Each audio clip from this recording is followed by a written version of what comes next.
चलिए अब ना हम संवेग संरक्षण के दो एग्जाम्पल देखेंगे, ठीक है ना। बेहतर एग्जाम्पल है। तो पहला है किसी पिंड में होने वाला विस्फोट।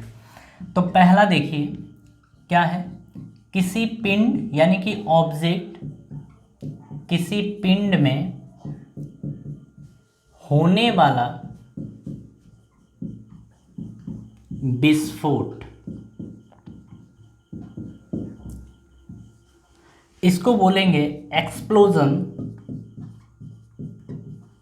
इन a object. In a object या इन अ बॉडी बोल सकते हैं, एक्सप्लोजन इन अ बॉडी। ध्यान से कहानी को समझिएगा, सिंपल है। ऐसे न्यूमेरिकल सभी हमारे एनसीईआरटी बुक के अंदर दिए गए हैं। देखिए मान लीजिए एक कोई ये बम है, ठीक है ना, और इसका द्रव्यमान हम मान लेते हैं m है। इसमें पिन लगी हुई है, आप पिन निकालते हैं तो ये फट जाता है। और आप ऐसे समझिए कि ये कुछ इस तरीके से फटा है। अरे भैया बड़ा कैसे हो गया, बराबर ही रहेगा ना ये, हाँ अरे चलिए ठीक है कोई नहीं, ये ऐसे फट गया है, ठीक है ना।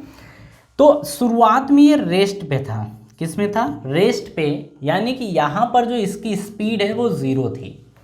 तो हम बात कर रहे हैं कि ये घटना कब है, बिफोर यानी कि पहले, एक्सप्लोजन से पहले यानी विस्फोट से पहले। हम इसमें मान लेते हैं ना कि इसका द्रव्यमान m2। देखिए दो पार्ट में ब्रेक हुआ है, और जब दो पार्ट में ब्रेक हुआ है यानी कि फटा है, तो द्रव्यमान अलग अलग होंगे। एक को मान लेते हैं m1 और दूसरे को मान लेते हैं m2।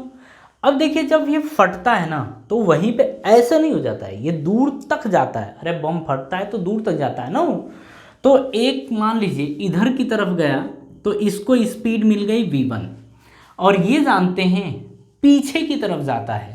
अगर ये आगे की तरफ जाएगा तो ये पीछे की तरफ जाएगा, ये बाद में आपको पता चल जाएगा। तो इसको मान लेते हैं v2 अपन, ऐसा मान लेते हैं, ठीक है। अब यहाँ पर समझिएगा, हम बिफोर और आफ्टर की बात कर रहे हैं। किसकी बात करें, बिफोर और आफ्टर, यानी कि पहले और बाद की बात कर रहे हैं। हम यहाँ पर संवेग की बात कर रहे हैं। तो संवेग क्या होगा, इसका द्रव्यमान m है, इसका वेग कितना है 0, तो ये आ जाएगा 0, ठीक है ना। तो ओवरऑल क्या आ गया 0। लेकिन बाद की बात करें तो इनका कुल संवेग कितना है m1 v1, तो आप लिखेंगे m1 v1 प्लस लिखेंगे m2 v2, तो m2 v2 ये आप लिखेंगे। अब देखिए क्या आप यहाँ पर कोई बल लगाए हैं, अरे आपने फोड़ा तो नहीं ना, आपने केवल पिन निकाला है। जब आप केवल पिन निकाले हैं तो आप वहाँ पर कोई फोर्स नहीं लगा रहे हैं, कोई फोर्स नहीं लगा रहे हैं। तो जब कोई बाह्य बल नहीं लग रहा है तो क्या इसका मोमेंटम कंजर्व रहेगा, बिल्कुल रहेगा। तो हम कहेंगे कि by conservation of linear momentum, यानी कि संवेग संरक्षण के नियम के द्वारा हम ये बोलेंगे कि जितना संवेग, यानी कि कुल संवेग पहले का और कुल संवेग बाद का, यानी कि हम कहें कुल संवेग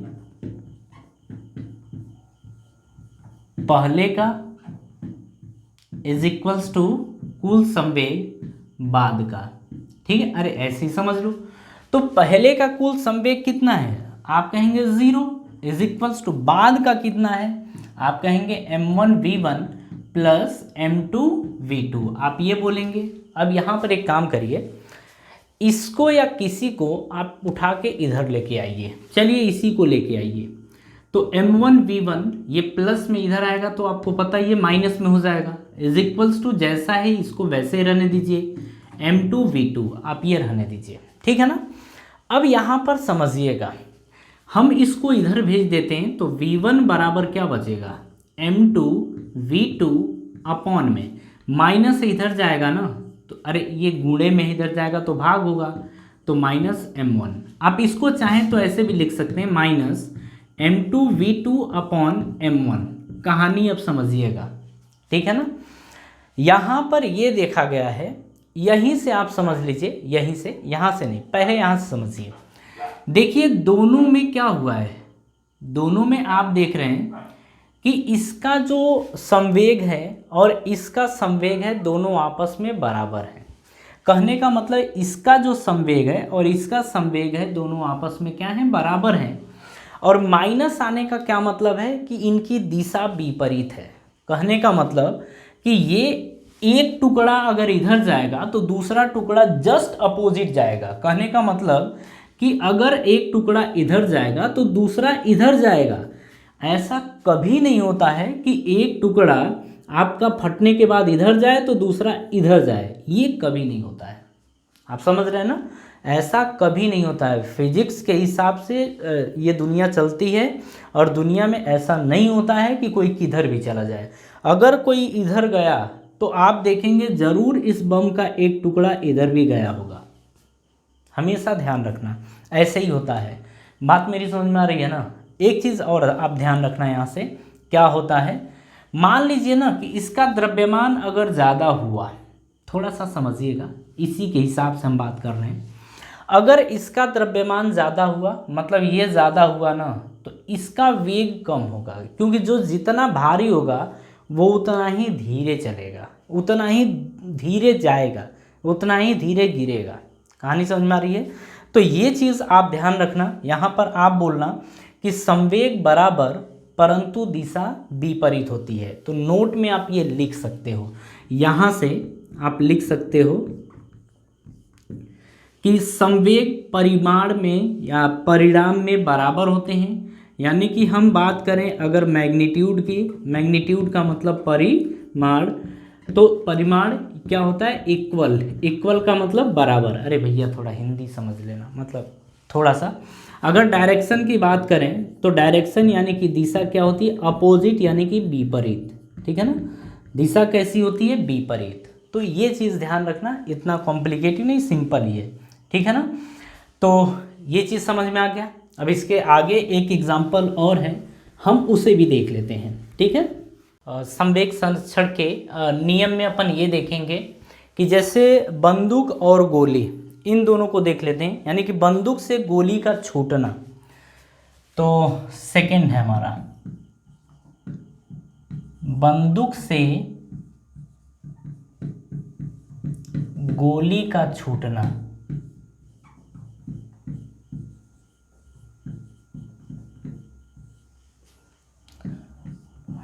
इसको लिखते हैं firing a bullet, firing a bullet from a gun, from a gun. यानी कि बंदूक से गोली का छूटना। यहाँ पर ध्यान से कहानी को समझिएगा। ठीक है ना, बिल्कुल सिंपल है। अगर आप पीछे वाला समझ गए हैं तो ये भी आसानी से समझ लेंगे। देखिए, बंदूक बनाने का ढंग तो है नहीं, लेकिन फिर भी ट्राई करते हैं कैसे बनेगी भैया। देखो, चलो ये रही बंदूक, और ये रहा। अरे मान ले यार, पुराने ज़माने की होगी। चलो इसमें एक गोली भी है ना, ये। अच्छा, शुरुआत में ना, अरे पता नहीं क्या है, ये बंदूक और गोली दोनों हैं, लेकिन दोनों क्या हैं, रेस्ट में हैं। दोनों रेस्ट में हैं। आपने फायर किया, तो जब फायर किए करेंगे आप, बाहरी बंदूक, जब आप फायर करेंगे तो आप देखेंगे कि बंदूक से गोली क्या करेगी, निकल जाएगी। अरे ऐसे मान लो ये गोली आपकी बाहर गई, गोली बड़ी हो गई क्या, चलो कोई नहीं, वो हाँ ध्यान रखना। ठीक है ना। अब यहाँ पर एक चीज़ है कि आपने शुरुआत में कुछ नहीं था, रेस्ट पे था, तो ये बिफोर की घटना है, मतलब पहले पहले, और ये बाद की घटना है, यानी कि आफ्टर फायरिंग, यानी फायरिंग के बाद की घटना। कुछ चीज़ें हैं, जैसे हम ये देख लेते हैं कि जो बुलेट है, जो बुलेट नहीं, पहले गन, हम गन की बात कर रहे हैं और यहाँ पर बुलेट की बात कर रहे हैं। जो गन है, गन का द्रव्यमान आप मान लीजिए m1, और बुलेट का द्रव्यमान मान लीजिए, अरे कुछ ज़्यादा दूरी हो गया ना, हाँ ये थोड़ा सा नज़दीक, बुलेट। तो बुलेट का जो द्रव्यमान है उसको हम मान लेते हैं m2, मतलब बंदूक का द्रव्यमान m1 और गोली का द्रव्यमान m2, आप ये मान लीजिए। ठीक है ना। हाँ जी, इसके बाद हम बात करते हैं आफ्टर और बिफोर की। तो बिफोर फायरिंग यानी कि फायरिंग से पहले, और आफ्टर फायरिंग यानी कि फायरिंग के बाद की घटना। ठीक है ना। अगर हम बिफोर फायरिंग की बात करें तो देखिए यहाँ पर क्या होगा, जो गन है उसका द्रव्यमान m1 है, लेकिन गन रुकी हुई है या चल रही है, रुकी हुई है, तो यहाँ पर वेग क्या होगा 0 प्लस में, अरे इसके कुल की बात करते हैं ना, कुल का, फिर प्लस में बुलेट भी है, बुलेट का द्रव्यमान m2 है और इसका वेग कितना है 0। तो बिफोर की बात करें तो कुल संवेग शुरुआत में जब तक बंदूक से गोली नहीं निकली है तब तक दोनों का संवेग क्या रहेगा 0 के बराबर रहेगा। लेकिन बाद की अगर बात करें तो मान लेते हैं गोली आगे जो गई है ना वो v1 से गई है और बंदूक के ऊपर झटका लगता है, वो मान लेते हैं v2। अरे किधर भी मान लो, कोई ज़रूरी नहीं है कि आप पीछे ही मानो, ये तो प्रूफ करना है ना कि बंदूक किधर जाएगा। गोली इधर जा रही है तो बंदूक इधर जाएगा, इधर जाएगा, किधर जाएगा, ये तो फिजिक्स से पता चलेगा ना। अपन ऐसा मान लेते हैं पीछे की तरफ जा रही है, चलो मान लो, हालांकि जाएगी पीछे की तरफ ही, ठीक है। अब बाद की बात करें तो ये बताओ बंदूक का द्रव्यमान कितना है m1, बंदूक की स्पीड कितनी है v2, ये है, ठीक है ना। अच्छा इसका द्रव्यमान कितना है, प्लस करेंगे, प्लस, अरे टोटल कुल, तो इसका द्रव्यमान कितना है m2, लेकिन इसकी स्पीड कितनी है v1, ये दे रखा, अरे जैसे लिख दिया ना वैसे ही लिखो, कोई दिक्कत नहीं है। तो ये इसका कुल संवेग आ गया। और हमें ये पता है कि हमने केवल फायर किया है, बाहर से गोली को लेकर दौड़े नहीं है, ठीक है ना। मतलब यहाँ पर भी हम कोई भी एक्सटर्नल फोर्स नहीं लगाते हैं, ऐसा माना जाता है, एक्सटर्नल फोर्स नहीं लगाते हैं, मतलब बाह्य बल नहीं लगाते हैं, तो हमारा संवेग क्या रहेगा, संरक्षित रहेगा।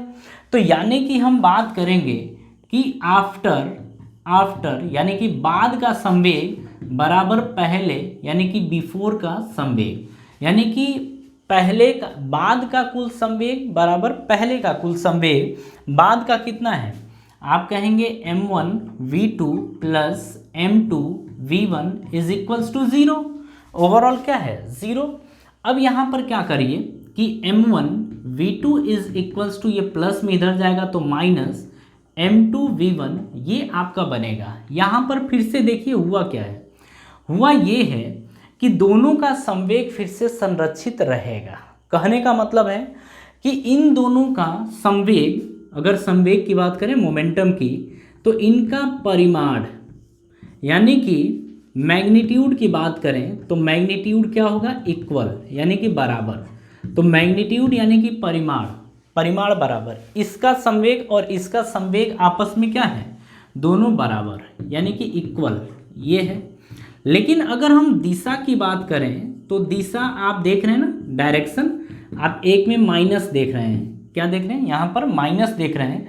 तो माइनस का मतलब ये होता है ना कि अगर गोली इधर गई, माइनस का मतलब दिशा विपरीत है, अगर गोली इधर गई तो बंदूक पीछे की तरफ जाएगी, तो हम कहेंगे कि दिशा क्या होगी, विपरीत यानी कि अपोजिट। तो दिशा किधर होगी, विपरीत यानी कि अपोजिट। ये ध्यान रखना, हमेशा ये चीज़ें होती हैं। इसीलिए आपने सुना होगा कि जब बंदूक से गोली निकलती है ना तो वो पीछे की तरफ झटका देती है, इसीलिए बड़ा संभाल के उसको चलाना होता है। जब आप रॉकेट लॉन्चर वगैरह देखते हैं ना, जो इस तरीके से मूवियों में दिखाते हैं, जब उससे लॉन्च किया जाता है ना तो वो बहुत देखते हैं ऐसे लगा के, कोई लोग, कभी आपने देखा होगा, यहाँ सीने से लगा लेते हैं, उसके बाद लॉन्च करते हैं यानी कि छोड़ते हैं, क्योंकि वो बहुत तेज़ी से झटका देता है। बात समझ में आ रही है। अचानक से आप उसे नहीं कर सकते, अदरवाइज आपकी पसलियाँ तक टूट जाएंगे, इतना तेज झटका देता है। बात समझ में आ रही है। तो ये चीज़ें आप ध्यान रखिएगा।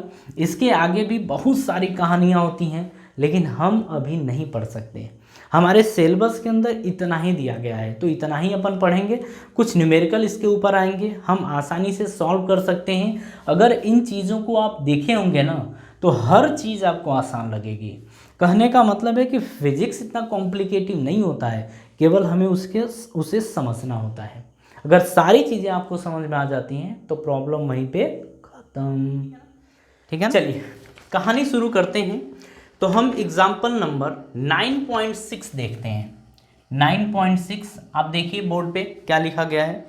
बोल रहा है कि 2 किलोग्राम के एक पिस्टल से 20 ग्राम द्रव्यमान की एक गोली 150 मीटर प्रति सेकंड के क्षैतिज वेग से छोड़ी जाती है, पिस्टल के पीछे हटने के वेग का परिकलन करिए।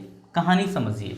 जैसे हमने देखा था इसमें कि एक बंदूक और एक गोली, इसके अंदर दोनों चीज़ें हैं, बंदूक भी है और इसके अंदर एक गोली भी है। चलिए ऐसे ले लीजिए, ये है, ठीक है ना। तो यहाँ पर देखिए क्या क्या दिया गया है। बोल रहा है कि 2 किलोग्राम का पिस्टल है, यानी कि अगर पिस्टल की बात करें तो ये 2 किलोग्राम का है, और अगर यहीं पर गोली की बात करें तो गोली आपकी 20 ग्राम की है, ऐसा दिया गया है, ठीक है।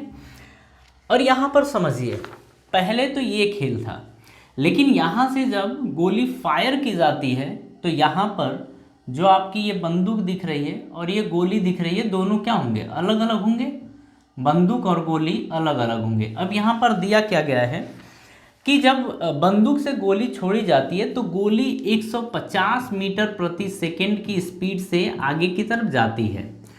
तो यहाँ पर बोल रहा है कि पिस्टल पीछे जो हटेगा वो कितनी स्पीड या कितने वेग से हटेगा, यानी कि ये किधर की तरफ, पीछे की तरफ कितनी स्पीड से, हम मानते हैं v के, और यही v हमें बताना है, ठीक है।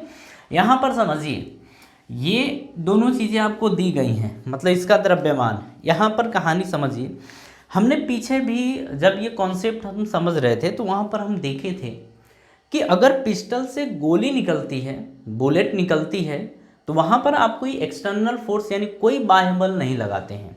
और जब कोई बाह्य बल नहीं लगाते हैं तो आप यहाँ पर ये बोलेंगे कि यहाँ पर संवेग क्या रहेगा, संरक्षित रहेगा। और संवेग संरक्षित रहेगा तो ये तो पहले की घटना है ना, यानी कि बिफोर, और ये आपके गोली निकलने के बाद यानी आफ्टर की घटना है। इसमें हमने देखा था कि पहले का जो कुल संवेग है और बाद का कुल संवेग है आपस में क्या होते हैं, बराबर होते हैं। यहाँ पर संवेग देखा जाए तो देखिए, ये 2 किलोग्राम है, ये रेस्ट पे है कि नहीं है, रुका हुआ है ना, बंदूक में गोली अभी अब चलाए नहीं है। तो यहाँ पर बोलेंगे अगर हम कुल संवेग की बात करें, यानी कि टोटल संवेग की बात करें, तो यहाँ पर टोटल संवेग कितना होगा, इसका द्रव्यमान यानी कि बुलेट बंदूक का द्रव्यमान कितना है, 2 किलोग्राम, स्पीड कितनी है, 0, अरे चल थोड़े रहा है, 0 है, प्लस यहाँ की बात करें 20 ग्राम की गोली है। तो देखिए, ग्राम को आप हमेशा किलोग्राम में कन्वर्ट करेंगे, और जब किलोग्राम में कन्वर्ट करेंगे तो आप यहाँ पर समझ लीजिए 20 ग्राम है, और ग्राम को किलोग्राम में कन्वर्ट करना होता है तो 1000 से क्या करना होता है, भाग देना होता है। और आपने अगर ये कॉन्सेप्ट सीखा हुआ है तो 20 बटे में 1000 को हम लिख सकते हैं 10 की पावर 3, और ये ऊपर जाता है ना तो 20 गुणे 10 की पावर -3 ये आ जाता है, प्लस है, ऊपर जाता है तो माइनस हो जाता है, ये आपको पता है, ठीक है। तो यहाँ पर हम चाहें तो इसको क्या लिख सकते हैं, ये चीज़ देखिए यहाँ पर चाहें तो हम लिख सकते हैं 20 गुणे 10 की पावर -3 ग्राम, ये हो गया, मतलब किलोग्राम हो गया। अब इस बुलेट की स्पीड क्या है, इसकी भी 0 है, ठीक है। आफ्टर की बात करते हैं यहाँ पर बाद में, तो बाद में टोटल संवेग कितना है उसकी कहानी समझ लेते हैं। देखिए, अगर हम इस बंदूक के द्रव्यमान की बात करें तो 2 किलोग्राम है, तो 2 गुणे स्पीड कितनी है, v ऐसा, प्लस माइनस, अभी माइनस नहीं लगाएंगे, अभी प्लस प्लस हम लगाएंगे। देखिए प्लस में इसकी स्पीड कितनी है, अच्छा इसका द्रव्यमान कितना है, 20 ग्राम, तो 20 ग्राम को हम लिखेंगे 20 गुणे 10 की पावर -3, ये किलोग्राम में हो गया। इसकी स्पीड कितनी है, 150 मीटर प्रति सेकेंड, ठीक है। अब आपको पता है कि पहले और बाद का संवेग यहाँ पे क्या होगा, बराबर, तो आप कर दीजिए दोनों को बराबर, ठीक है। ओवरऑल देखिए, 2 का 0 में गुणा करेंगे 0, इसका 0 का गुणा करेंगे, इसको 0 करेंगे तो ये भी 0 आ जाएगा, बराबर। यहाँ पे आप 2v लिखिए, प्लस में देखिए 150 गुणे 2, 15 दूनी 30, ये 300 तो यही आ जाएगा, मतलब ये 150 गुणे 3 और ये एक ये, और 10 की पावर -3। आप इसको क्या लिख सकते हैं, देखिए यहाँ पे हम काट दे रहे हैं, 3000 लिखा है गुणे 10 की पावर -3, तो इसे क्या लिख सकते हैं, नीचे लिख सकते हैं, आप इसे नीचे लिख सकते हैं, तो नीचे 10 की पावर -3 लिखेंगे तो नीचे आएगा तो प्लस में हो जाएगा, और 10 की पावर 3 को 1000 लिख सकते हैं, ये भी कैंसिल हो जाएगा, तो केवल बचेगा 3। तो यहाँ पे 2v प्लस यहाँ पे 3 और हाँ ये ठीक है, बराबर आपका आ गया 0। ठीक है, इसको क्या करिए, इधर लेके आइए। यहाँ पर आप देख रहे हैं, यहीं पर कैलकुलेट कर लीजिए। 2v प्लस 3 बराबर 0, तो लिखिए 2v प्लस 3 बराबर 0 है, तो 2v बराबर क्या आ जाएगा, प्लस में इधर जाएगा तो -3, तो v बराबर आपका आ जाएगा -3/2, यानी कि ये आपका आएगा 1.5 मीटर पर सेकेंड, माइनस में, किस में आएगा, माइनस में। और माइनस क्या रिप्रेजेंट करता है, माइनस ये रिप्रेजेंट करता है कि अगर गोली आगे की तरफ जाएगी तो बंदूक पीछे की तरफ, तो यानी कि पीछे की तरफ ये जाएगी बंदूक 1.5 मीटर पर सेकेंड से, मतलब इतना तेज आपको झटका लगेगा। ठीक है, चलिए इसमें कोई डाउट नहीं है, आप आसानी से इसे समझ सकते हैं। अब हम इसके बाद नेक्स्ट एग्जाम्पल की इसी में बात करते हैं। देखिए इसमें कोई दिक्कत आपको नहीं होनी चाहिए, बस ये है कि आप पीछे के सारे कॉन्सेप्ट जो आपको बताए गए हैं वो आपको ध्यान होने